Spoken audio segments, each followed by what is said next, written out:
Terima kasih Anda masih bersama kami di Kompas Petang. Saudara, seorang anggota Direktorat Lalu Lintas Polda Metro Jaya terluka setelah menjadi korban pengeroyokan massa saat aksi unjuk rasa digelar di depan gedung DPR.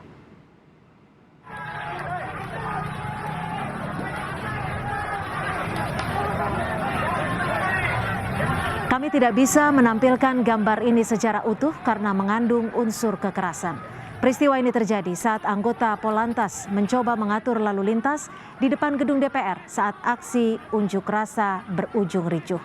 Dirlantas Polda Metro Jaya, Kombes Sambodo Purnomo Yogo menyebut saat terjadinya aksi pengeroyokan, ia bersama 5 orang anggotanya sedang melakukan evakuasi terhadap kendaraan yang terjebak setelah sebagian massa masuk ke dalam jalan tol. Polisi mencoba menenangkan massa, namun massa semakin tidak terkendali hingga mengeroyok AKP Rudi Wira hingga terjatuh bersama motornya.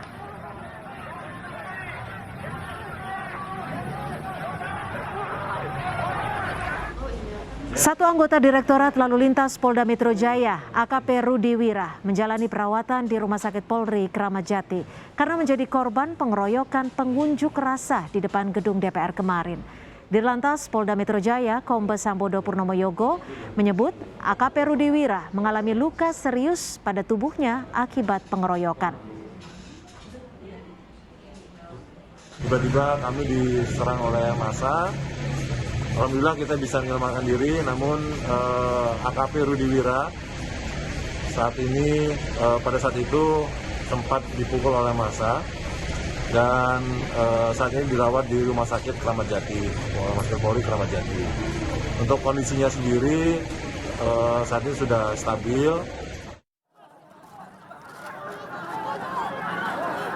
Kapolda Metro Jaya Irjen Fadil Imran menyebut 6 polisi terluka saat mengevakuasi dosen Universitas Indonesia yang juga pegiat media sosial Ade Armando dari amukan massa.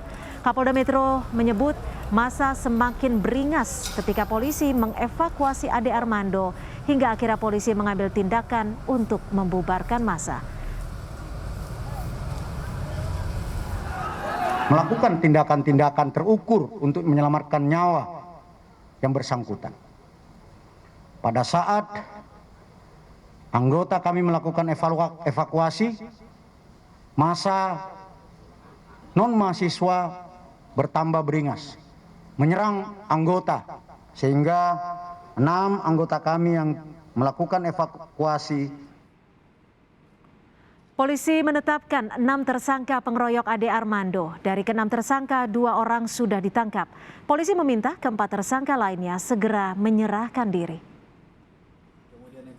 Kemudian kita sudah menetapkan 6 tersangka untuk perkara yang korbannya Ade Armando. Dari 6 tersangka tersebut, kemudian 2 tersangka diantaranya baru saja berhasil diamankan. Yang pertama adalah diamankan di daerah Jonggol, yang kedua diamankan di wilayah Jakarta Selatan. 2 orang tersebut masih terus dimintai keterangannya, sedangkan 4 orang lainnya kami himbau dan kami ekspos, kami rilis sengaja hari ini untuk segera menyerahkan diri.